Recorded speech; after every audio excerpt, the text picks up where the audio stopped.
Pop quiz. What's radder than rad? Rad Racer for the NES.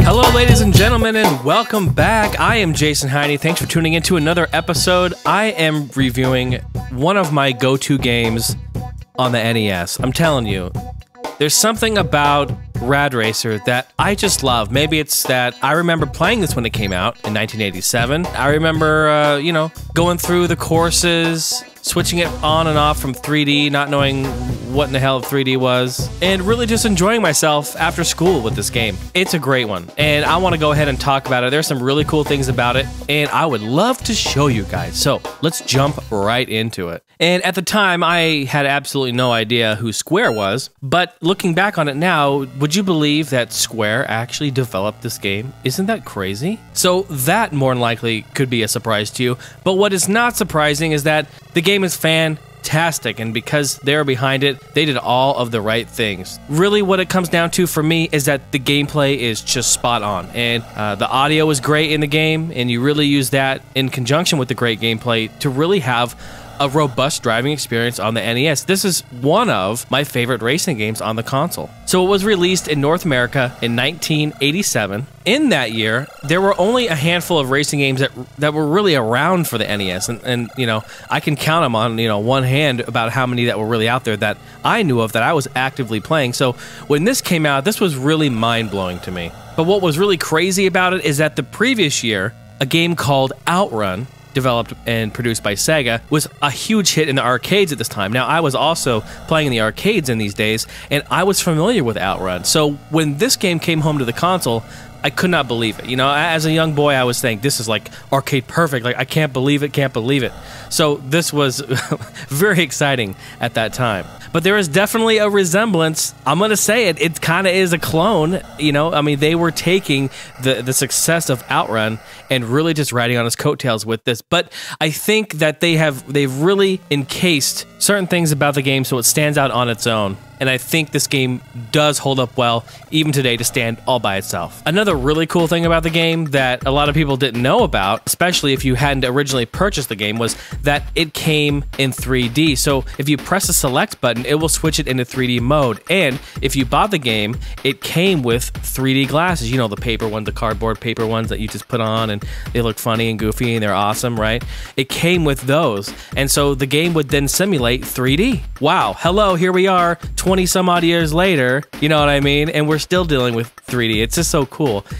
Change of the times still feels like 87 as far as I'm concerned. But at the time, before I bought this game, I of course rented it, and then they didn't give you the 3D glasses. So when I would rent the game, I'd play it and I'd wonder, what in the hell is this? What is this? Why does it make the screen go weird? Like, it doesn't look good at all. It's because I didn't have the glasses, and so it didn't really make sense. But later on down the road, once I finally got my physical copy of it, and it came with those glasses, bought it at Toys R Us, by the way. Remember the little flaps that you just pull the paper out, and you take the paper up to the counter, and they give you the game behind the counter. There's like this one dude back there, and there's like a wall of games behind him. You guys remember that? Okay.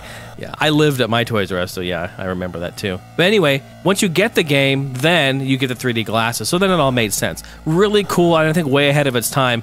Definitely the NES did a fantastic job with the 3D here. So I'm going to talk about what makes the game so fantastic in my eyes. And it comes down to the gameplay, like I mentioned before. First of all, the controls are nice and tight, and they work well. And I think the physics also are incredible in the game. The car has nice physics. Other than, of course, when you crash and it just flies 200 feet in the air and just flies around. That's crazy, but that's a given. The physics on the car itself, and depending on how fast you're going and how sharp the corner is, you can really control that. If you really know how to use the brake and gas, you can corner really nicely.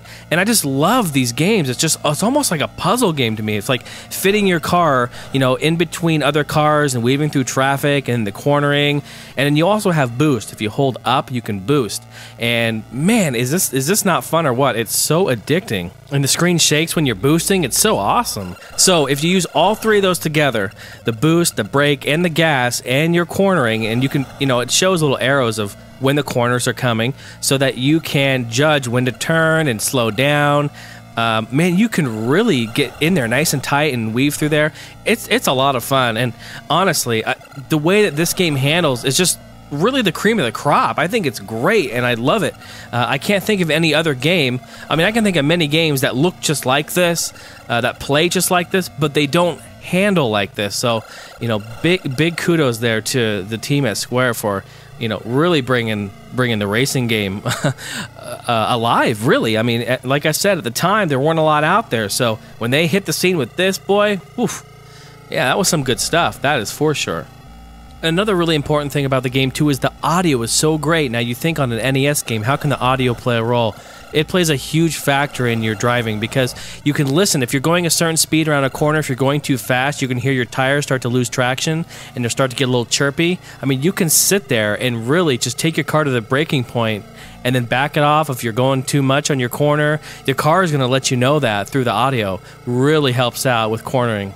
So at the car selection screen, they give you two different vehicles to choose from, a Ferrari 328 and an F1 type racing car. When we were younger, we always thought that there was a difference. Like, we thought the F1 car was faster. But of course, being a little bit older and looking back on it and looking at the speeds and doing comparisons, it's not any faster. They're exactly the same. So it's just a matter of which car you want to drive there. And they actually give you quite a few stages, which is nice. I think 6 or 7 in total. And, you know, other than them being cosmetically different, like there's a Grand Canyon, you know, it totally looks like Arizona. You know, they got like, you know, snow level, looks like, you know, Antarctica. You know, they've got all that sort of thing going on. Other than that, cosmetically, the courses really aren't all that different. I mean, yeah, the cornering is different, and the corners come at different times, and some are really S-curves, and some have longer straightaways.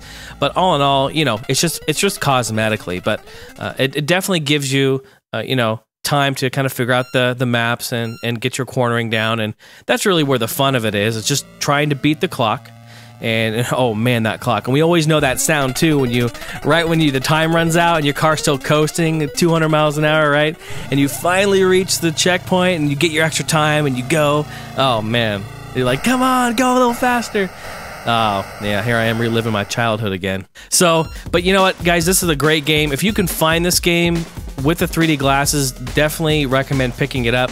I think you can use any type of 3D glasses, you know, the old school ones, that is. So if you've got an extra pair laying around and you have this game, press the select button, engage that 3D, and just relive 1987 all over again. So wanted to show one of my favorite racing games on the NES, and an oldie but a goodie. Really hope you guys have enjoyed the review. Thanks again for hanging out with me. It's always a pleasure having you. Have a great day. Peace.